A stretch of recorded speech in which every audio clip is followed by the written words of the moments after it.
Hello students, welcome to Sukheja tuitions. ਮੈਂ ਤੁਹਾਡੇ ਸਾਰਿਆਂ ਦਾ ਬਹੁਤ ਸਵਾਗਤ ਕਰਦੀ ਹਾਂ ਜੀ ਸੁਖੇਜਾ ਟਿਊਸ਼ਨਸ ਦੇ ਵਿੱਚ। ਜਿਵੇਂ ਕਿ ਤੁਹਾਨੂੰ ਸਾਰਿਆਂ ਨੂੰ ਪਤਾ ਹੀ ਹੈ ਕਿ ਆਪਾਂ ਨੇ ਚੰਡੀਗੜ੍ਹ ਜੇਬੀਟੀ ਦੀਆਂ ਜੋ ਪੋਸਟਾਂ ਨਿਕਲੀਆਂ ਨੇ, ਜਿਨ੍ਹਾਂ ਦੀ ਕੁਆਲੀਫਿਕੇਸ਼ਨ ਈਟੀਟੀ ਮੰਗੀ ਹੈ, ਉਹਦੀ ਤਿਆਰੀ ਆਪਾਂ ਸਟਾਰਟ ਕਰ ਚੁੱਕੇ ਹਾਂ ਜੀ।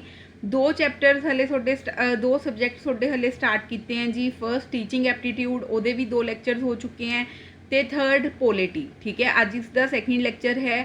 आई होप ਤੁਸੀਂ ਕੱਲ ਵਾਲਾ ਸਾਰਾ ਲੈਕਚਰ, ਸਾਰੀ ਵੀਡੀਓ ਅਟੈਂਡ ਕਰਕੇ ਹੀ ਇਸ ਲੈਕਚਰ ਦੇ ਵਿੱਚ ਆਏ ਹੋਵੋਗੇ। ਅਗਰ ਕਿਸੇ ਵੀ ਸਟੂਡੈਂਟ ਨੇ ਫਰਸਟ ਵੀਡੀਓ ਨਹੀਂ ਦੇਖੀ, ਫਰਸਟ ਲੈਕਚਰ ਨਹੀਂ ਲਗਾਇਆ, ਤਾਂ ਉਹ ਸਭ ਤੋਂ ਪਹਿਲਾਂ ਫਰਸਟ ਲੈਕਚਰ ਲਗਾ ਲੈਣ। ਠੀਕ ਹੈ, एक क्लास तो हुण तुसी कंटिन्यू कर लो, लेकिन फर्स्ट लैक्चर जरूर लगा लें। ठीक है, क्योंकि उस बहुत ही इंपोर्टेंट चीज़ां तुहानूं दसियां गईयां ने। करदे हां जी आपां अज दा लैक्चर स्टार्ट। कल दा तुहानूं याद ही होएगा जो आपां पढ़िया है। ठीक है, लास्ट आपां कीता सी जी, लास्ट आपां कीता सी किन्ना एक्सपेंडिचर कॉन्स्टिट्यूशन बनाउण नूं लग्गिया सी। ठीक है, किन्ने मैंबर्स ने साइन कीता सी, कदों कॉन्स्टिट्यूशन नूं अडोप्ट किया गया सी, ते कदों ये फोर्स दे विच लिआंदा गया सी। ठीक है, अज आपां अगे पढ़ांगे इस बारे। मैं ज़्यादातर कोशिश कर रही हाँ कि पैराग्राफ्स की जगह लाइन्स दे विच ही सोनू जो भी मटीरियल है वो दमा। क्यों? क्योंकि लाइन्स मेरे हिसाब नाल ईजी जल्दी हो लर्न जल्दी हो जांदियां ने, ते पढ़न दे विच भी ईजी रहिंदा है।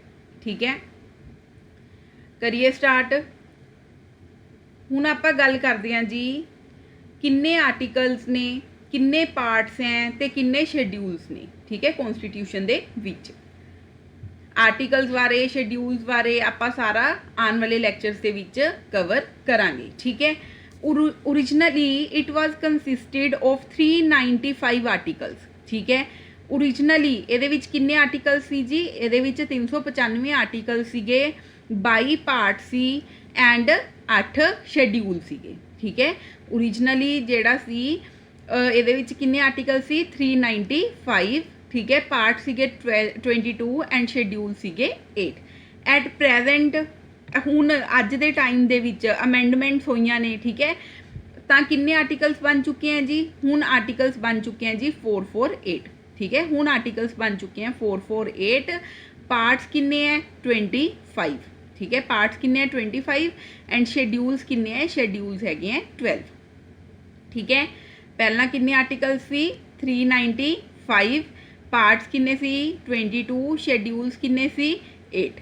ठीक है, हुण आफ्टर अमेंडमेंट्स किन्ने आर्टिकल्स हैं? 448।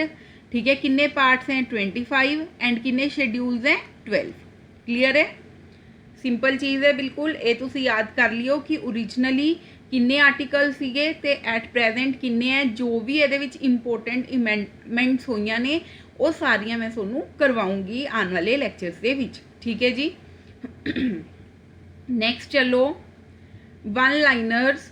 वन लाइनर्स मतलब ये क्वेश्चंस ही ने। ठीक है, जो कि एग्जामिनेशन पॉइंट ऑफ व्यू तो इंपोर्टेंट है। ठीक है, ध्यान नाल समझ लो, याद कर लियो सारे। देखो जी, कॉन्स्टिट्यूएंट असैंबली का सिंबल की है?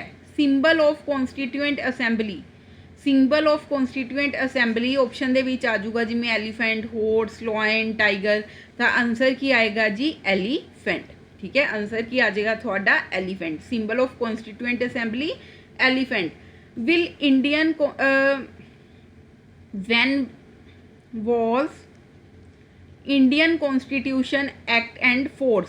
ठीक है, कदों फोर्स के विच आए सी? आपां पहला भी कर चुके हैं, 26 जनवरी 1950 दे विच। ठीक है, कदों फोर्स के विच आए सी? 26 जनवरी 1950 दे विच। इहदी लास्ट मीटिंग कदों हैल्ड हुई सी जी?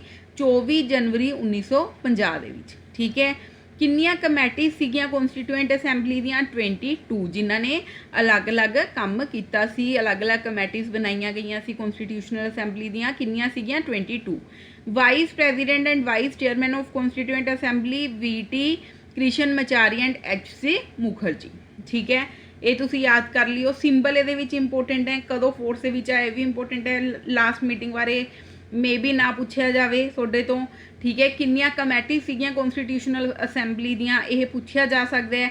वाइस प्रेजिडेंट ते वाइस चेयरमैन बारे भी हो सकता है पूछा जाए ना पूछा जाए, एक बार अगर रीड करोगे तो थोड़े दिमाग के विच बैठ जूगी गल। क्लीयर है? चलिए अगे आप नैक्सट आ जाओ जी। इंपोर्टेंट कमेटीज़ मैंने हुणी दसिया है कि टोटल कमेटीज़ किनिया सी, टोटल कमेटीज़ सीगियां जी 22। ठीक है, ਜਿਹੜੀ इंपोर्टेंट है वो मैं तुहानूं दसन जा रही हाँ, वो तुसीं याद करनियां ने या पढ़नियां ने, वो तुसीं देख लिओ। ठीक है, यूनीयन पावर कमेटी, इन्हां दे हैड कौन सी? यूनीयन पावर कमेटी दे इन्हां दे हैड सी जी पंडित जवाहर लाल नेहरू। ठीक है, यूनीयन पावर कमेटी दे हैड कौन सी? Pandit Jawahar Lal Nehru. Union constitutional committee, union constitutional committee इन्हां दे हैड कौन सी? पंडित जवाहर लाल नेहरू। हुण ध्यान रखियो जिहड़ी भी कमेटी दे अगे यूनीयन आ जाए, ठीक है, किसी भी कमेटी दे अगे यूनीयन आ जाए, उन्हां दे हैड पंडित जवाहर लाल नेहरू जी ही सीगे। ठीक है, सब तो पहली किहड़ी आ गई? Power, union power committee head Pandit Jawahar Lal Nehru. Union constitutional committee head Pandit Jawahar Lal Nehru. उस तो बाद provincial constitutional committee, provincial constitutional committee ये हैड कौन सी? सरदार वल्लभ भाई पटेल। ठीक है, प्रोविंशनल कॉन्स्टिट्यूशनल कमेटी ये हैड कौन सी? Sardar Vallabh Bhai Patel. Fundamental rights, fundamental rights के रिलेटिड जी कमेटी सी वो किहड़ी सी? सरदार वल्लभ भाई पटेल। वो हैड कौन सी? Sardar Vallabh Bhai Patel. Minister related committee, ठीक है, मिनिस्ट्रीज आऊगा जी, मिनिस्ट्रीज रिलेटिड कमेटी ਉਹਦੇ हैड कौन सी? सरदार वल्लभ भाई पटेल। ठीक है, प्रोविंशनल कॉन्स्टिट्यूशनल कमेटी के हैड भी सरदार वल्लभ भाई पटेल सी। Fundamental right related ministries related committee के हैड भी सरदार वल्लभ भाई पटेल सी। सरदार वल्लभ भाई पटेल नूं होर की कहा जाता है जी? मोस्ट इंपोर्टेंट है iron man of India and दूसरा Bismarck of India. Iron man of India and Bismarck of India. फिर आ गई जी फ्लैगशिप कमेटी। फ्लैगशिप कमेटी का हैड कौन सी जी? फ्लैगशिप कमेटी का हैड सीगा JB कृपलानी। ठीक है, JB कृपलानी। ठीक है, union power committee Pandit Jawaharlal Nehru. Union constitutional committee Pandit Jawaharlal Nehru. Provincial constitutional committee Sardar Vallabh Bhai Patel. Fundamental rights related committee Sardar Vallabh Bhai Patel. Ministries related committee फिर सरदार वल्लभ भाई पटेल। सरदार वल्लभ भाई पटेल नूं होर की कहा जाता सी जी? Iron man of India and Bismarck of India. तो फ्लैगशिप कमेटी कौन? फ्लैगशिप कमेटी के कौन हैड सी जी? JB कृपलानी। ठीक है, JB कृपलानी। क्लीयर है? ये स्टूडेंट्स तुसी खुद ही लर्न करना है। अगर तुसी नोट्स बना रहे हो 2-3 बार रीड करोगे थोड़े दिमाग के विच सारियां चीज़ां बैठ जाएंगियां। मैं बिल्कुल एग्जामिनेशन पॉइंट ऑफ व्यू तो इंपोर्टेंट चीज़ां लेके आ रही हाँ। ठीक है, तो दूसरी गल कोई पैरा तुसी याद नहीं करना, कोई थ्योरी याद नहीं करनी, कुछ नहीं, सिर्फ एक लाइन दे विच आपां गल खत्म कर रहे हैं। When was national flag of India adopted? National flag India का, ठीक है, राष्ट्रीय झंडा जिहड़ा इंडिया का वो कदों अडोप्ट किया गया सी? 22 जुलाई 1947। 22 जुलाई 1947 किहड़े सैशन दे विच? 4th सैशन जिहड़ा कि होया सी 4 जुलाई तो 31 जुलाई तक। Design of national flag was designed by हुम? किने नैशनल फ्लैग का डिज़ाइन तैयार किया सी जी? पिंगली विनायका। ठीक है, Pingali Vinayaka, Pingali Vinayaka. Design of national flag was designed by whom? Pingali Vinayaka. Who had given the description of national flag? National flag की डिस्क्रिप्शन किने दी सी जी? Doctor S Radhakrishnan. किने दी सी? डॉक्टर S राधाकृष्णन, इंडिया के जेडे कि फर्स्ट वाइस प्रेजिडेंट सी। की डिस्क्रिप्शन सी? सैफरन मतलब सैक्रीफाइस, वाइट मतलब पीस शांति, ग्रीन मतलब प्रोस्पैरिटी। ठीक है, यह मोस्ट इंपोर्टेंट चीज़ है। Ratio of length and breadth of Indian national flag. Length and breadth कितनी है जी? 3:2, 3:2। ठीक है, डिज़ाइन किने किया सी जी नैशनल फ्लैग नू? पिंगली विनायका। ठीक है, डिस्क्रिप्शन किने दी सी नैशनल फ्लैग की? S राधाकृष्णन। ठीक है, सैफरन मतलब की हुंदा? सैक्रीफाइस, वाइट मतलब हुंदा पीस, ग्रीन मतलब हुंदा प्रोस्पैरिटी। उस तो बाद रेशो ऑफ लेंथ ते ब्रेड्थ कितनी है जी नैशनल फ्लैग की? 3:2। ठीक है, कितनी रेशो है? 3:2। क्लीयर है? किसी को कोई भी डाउट होए तो कमेंट करके अपना डाउट क्लीयर कर सकता है जी। नैक्सट आ जाओ जी, नैशनल एंथम कदों अडोप्ट होया सी? जन गण मन अधिनायक जाया है जी 24 जनवरी 1950। ठीक है, सब तो पहला कित्थे संग किया गया सी? कैलकटा सैशन दे विच इहनूं संग किया गया सी। कित्थे गाया गया सी जी? कैलकटा सैशन दे विच। नैशनल सॉन्ग जो कि वंदे मातरम है जी, ये कदों पब्लिश होया? 1882 दे विच। किने कंपोज किया गया जी? बंकिम चंद्र चैटर्जी। तो यह सब तो पहला कदों गाया गया जी? यह गाया गया 1896 दे विच कोलकाता सैशन दे विच। ठीक है, नैशनल एंथम कदों अडोप्ट होया? 24 जनवरी 1950। कित्थे गाया गया सब तो पहला? कैलकटा सैशन दे विच। ठीक है, national song Vande Mataram publish कित्थे होया? 1882। कंपोज किने किया सी? बंकिम चंद्र चैटर्जी। ते कित्थे गाया गया? 1896 कोलकाता सैशन दे विच। क्लीयर है? किसी को कोई भी डाउट आता है तो प्लीज़ तुसी कमेंट करो। अगर वीडियो अच्छी लग रही है, ठीक है, तो तुसी इसनू लाइक एंड शेयर भी जरूर करो। Different sources of Indian constitution. हुण आपां ने देखो जो अपना इंडियन कॉन्स्टिट्यूशन बनाया है, किन्ने दिन लगे हैं वो मैं तुहानूं पिछे दस चुकी हाँ, कितना खर्चा आया वो भी मैं तुहानूं दस चुकी हाँ। हुण जिहड़ियां होर कंट्री सी जिवें ब्रिटेन, इंग्लैंड, ठीक है, उस तो बाद अपना ला लो USA, कैनेडा, आयरलैंड, आपने सारिया कंट्रीज़ के कॉन्स्टिट्यूशनस तो जो आपू चीज़ां अच्छियां लगियां, जो रूल्स आपू अच्छे लगे, आपने अपने कॉन्स्टिट्यूशन दे विच ऐड कर लेने। ठीक है, हुण डिफरेंट सोर्सिस इंडियन जिहड़ा कॉन्स्टिट्यूशन बनाया गया है ਉਹਦੇ सोर्सिस की ने? जिमें कि हुण ब्रिटेन है, ब्रिटेन तो आपने की लिता है? ठीक है, पंजाबी दे विच तुसी पढ़ते रही हो, मैं तुहानूं दस रही हाँ। ब्रिटेन तो आपने की लिता है? Parliamentary system of government. ठीक है, बाय कैमरल लैजिस्लेचर, उस तो बाद CAG, controller, auditor and general, law making procedures, rule of law, nominal had of country कौन होंगे जी? प्रेजिडेंट। उस तो बाद जो अपने कैबिनेट मिनिस्टर होंगे हैं, उस तो बाद सिंगल सिटीजनशिप। भारतीय संविधान के ਵੱਖ-ਵੱਖ स्रोत। ब्रिटेन तो की लिता? सरकार की संस्थित प्रणाली। ठीक है, पार्लियामेंटरी सिस्टम ऑफ गवर्नमेंट होनी चाहिए है। फिर 2 camera Vidhan Sabha, bye cameral लैजिस्लेचर, फिर CAG, controller and auditor general. ठीक है, कानून बनाने दियां, लॉ मेकिंग प्रोसीजर्स, फिर कानून दा राज, फिर नॉमिनल हैड प्रेजिडेंट हो गया, फिर कैबिनेट जो अपनी मिनिस्ट्री है वो भी आपने ब्रिटेन तो आइडिया लिता। फिर सिंगल मतलब एक ही नागरिकता होनी चाहिए है एक पर्सन को, एवें नहीं कि एक बंदे को कई नागरिकता ने। ठीक है, सिंगल सिटीजनशिप। क्लीयर है जी? सब तो पहला आपां किहदी गल कीती है जी? सब तो पहला आपां गल कीती है ब्रिटेन दी। उस तो बाद फ्रॉम USA, अमरीका तो आपां की लिता? Fundamental rights. ठीक है, उस तो बाद जुडिशियल रिव्यू जुडिशियल रिव्यू की हुंदा है? सारा कुछ तुहानूं इहदियां डेफिनेशनस करवाइयां जाणगियां। ठीक है, न्यायिक समीक्षा, जो कोई भी अपना लगा लो कोई जजमेंट है या कोई लॉ है, अगर कोई उसते अपनी वॉइस रेस करता है तो उसका रिव्यू करना, उसनूं जुडिशियल रिव्यू कहा जाता है एक सिंपल भाषा दे विच। ठीक है, ऑफिस ऑफ वाइस प्रेजिडेंट।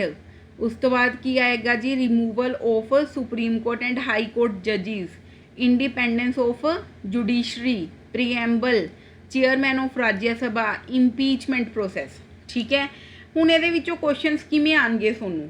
इस चों जिवें कि आ गया कि इंपीचमेंट प्रोसैस दसो जी किहड़ी कंट्री चों लिता गया है कॉन्स्टिट्यूशन दे विच? तो आप टिक करांगे USA तो। ठीक है, अमरीका तो की लिता गया है? अमरीका तो लिता गया जी मौलिक अधिकार, न्यायिक समीक्षा, उप राष्ट्रपति का दफ्तर। ठीक है, सुप्रीम कोर्ट और हाई कोर्ट के जजां नूं हटाउणा। क्लीयर है जी? मौलिक अधिकार जिहड़ियां अपनियां फंडामेंटल राइट्स ने। उस तो बाद न्यायिक समीक्षा जो कि जुडिशियल रिव्यू है। फिर ऑफिस वाइस प्रेजिडेंट का, उप राष्ट्रपति का दफ्तर। फिर सुप्रीम कोर्ट ते हाई कोर्ट के जजां नूं किवें हटाया जा सकता है? सुप्रीम कोर्ट ते हाई कोर्ट के जजां नूं हटाउणा। फिर न्यायपालिका की सुतंत्रता। फिर प्रीएम्बल प्रस्तावना, फिर राज्य सभा दे चेयरमैन ऑफ राज्य सभा, ठीक है। फिर इंपीचमेंट प्रोसैस, महादोष की प्रक्रिया, इंपीच। सपोज करो जी आपां ने प्रेजिडेंट नूं या किसी नूं भी मतलब उसकी चेयर तो हटाना है, इंपीच मतलब उन्हें कोई गलत काम किया तो उन्होंने हुण आपां ने उसकी पोस्ट तो हटाना है, उसनूं बोलिया जाता है इंपीचमेंट प्रोसैस। क्लीयर है। नैक्सट आ जाओ स्टूडेंट्स, आयरलैंड। फ्रॉम आयरलैंड तो आपने की लिता है, सब तो पहला directive principles of state policy, ठीक है। की लिते हैं राजनीति दे निर्देशिक सिद्धांत, राजनीति दे निर्देशिक सिद्धांत।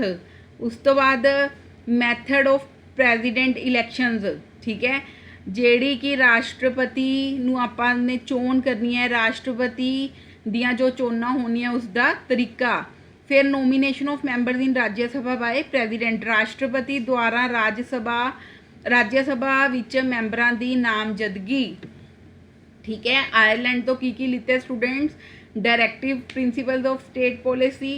उस तो बाद मैथड ऑफ प्रेजिडेंट इलैक्शनस, फिर nomination of members in Rajya Sabha bye president, राजनीति दे निर्देशिक सिद्धांत, दूजा राष्ट्रपति चोणां दा तरीका, तीजा राष्ट्रपति द्वारा राज सभा विच मैंबरां दी नामजदगी। क्लीयर है। आयरलैंड तो आपां ने यह सब कुछ लिता है जी। उस तो बाद फ्रॉम कैनेडा तो आपां ने की लिता है जी, federation with the strong centre, federation with the मजबूत केंद्र नाल फैडरेशन, ठीक है। डिस्ट्रीब्यूशन ऑफ पावर्स, मतलब सेंटर कोल आह पावर्स होनियां चाहिए ने, स्टेट कोल आह पावर होनियां चाहिए ने, ठीक है। Distribution of powers between centre and state. फिर गवर्नर की अपॉइंटमेंट किमें की जाएगी। फिर advisory jurisdiction of supreme court, फिर state list and union list, फिर residue power with the centre, clear है। कैनेडा तो आपने की लिता है, federation with the strong centre, फिर distribution of powers between centre and state, फिर अपॉइंटमेंट किमें होएगी गवर्नर दी, फिर advisory jurisdiction of supreme court, फिर state list and union list, फिर residue power with the centre. Clear है। ये राजे तुसी सारा याद करना है बहुत चंगी तरह। उस तो बाद फ्रॉम जर्मनी तो की लिता है आपने, जर्मनी के कॉन्स्टिट्यूशन नूं की कहा जाता है जी, कहा जाता है वाइमर कॉन्स्टिट्यूशन, ठीक है। विमर कॉन्स्टिट्यूशन, ठीक है। ये भी पूछा जा सकता है कि केड़ी कंट्री के कॉन्स्टिट्यूशन नूं विमर कॉन्स्टिट्यूशन कहा जाता है।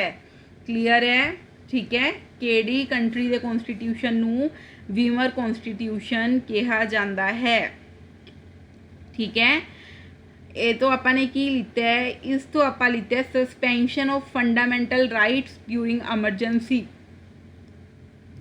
जो अपनिया फंडामेंटल राइट्स ने, ठीक है, ड्यूरिंग एमरजेंसी आप उन्होंने सस्पेंड कर सकते हैं in the case of emergency, ठीक है।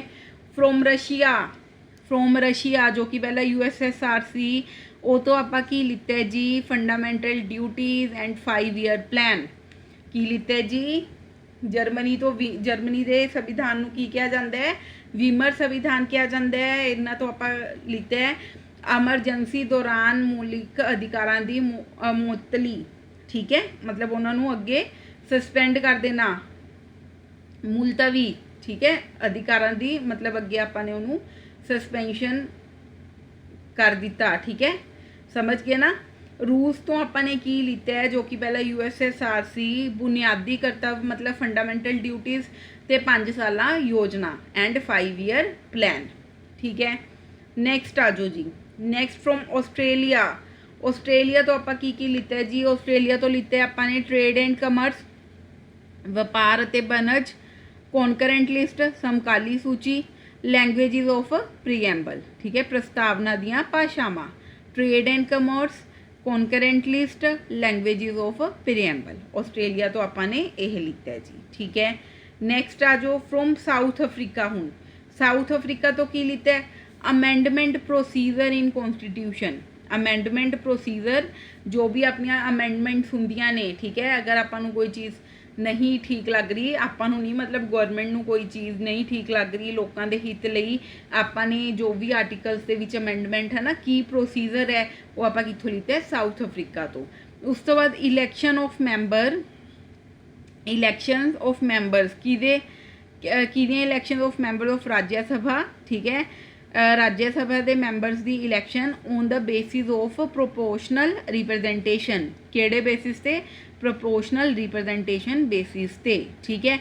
फिर आपने फ्रांस तो की लिता है, आपने फ्रांस तो लिते जी लिबर्टी, इक्वैलिटी एंड फ्रैटर्निटी, ठीक है, आज़ादी, समानता अते भाईचारा, ठीक है।